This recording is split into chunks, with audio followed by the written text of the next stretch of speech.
Hi, welcome to the Baby Sleep Magic podcast. My name is Chantel, and today's episode is going to be short and sweet and basically give you a bit of an overview of what you could potentially dress your baby in now that we're coming into the cooler months.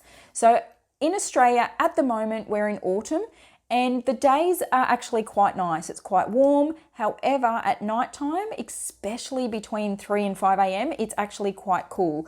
So what you want to do is dress your child for the coldest part of the night. And I'm talking about children who are now no longer swaddled. Swaddling is separate. So if you've got a baby who is still swaddled or tucked in as such, normally I suggest having a long cotton onesie on, and then they're swaddled, and then usually they've got a sheet placed over them tucked in. What you may want to do through the night when they wake up for a feed, probably after midnight or 2 a.m, is then place a smaller blanket over them again and tuck it in a part of their bedding. Just make sure it's tucked in nice and firm.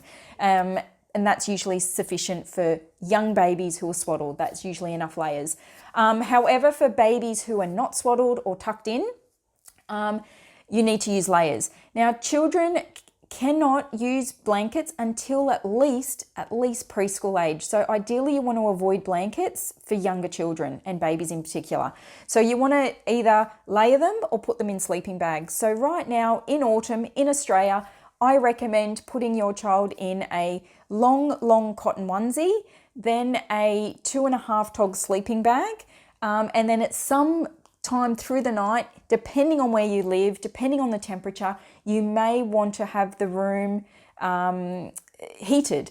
You know, as an example, we live in a warmer climate, and at the moment we don't need to have a heater in the boys' rooms until at least, middle of winter. And then we usually have them set to come on as a timer around about midnight, 1, 2 in the morning, depending on the temperature.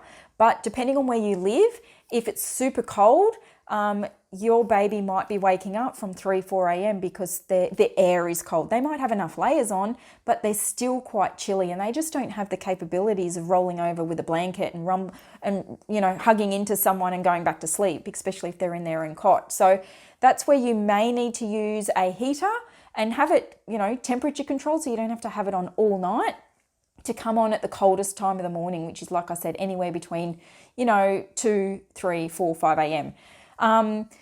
However, if you're in the situation where it is warmer, like we are here, you may need to have either the fan or the AC on at the beginning of bedtime, because what you don't want to be doing is waking your baby up at midnight to add extra layers on. That's just disruptive and unnecessary. Definitely don't want to be doing that. So you need to dress them at bedtime for the coldest part of the night. However, at bedtime, between 6 p.m, 7 p.m-ish, give or take, it's still, most cases, quite warm. So that's where you might need to use the fan or the AC on until they actually fall asleep, get into a deep sleep where their body temperature drops, and then you can either, whether it's an hour or two later or maybe when you go to bed, either turn that fan off or down, or reduce the aircon or tweak it or whatever you might want to do. So yeah, I do get a lot of DMs in regards to what to dress your child in for bed.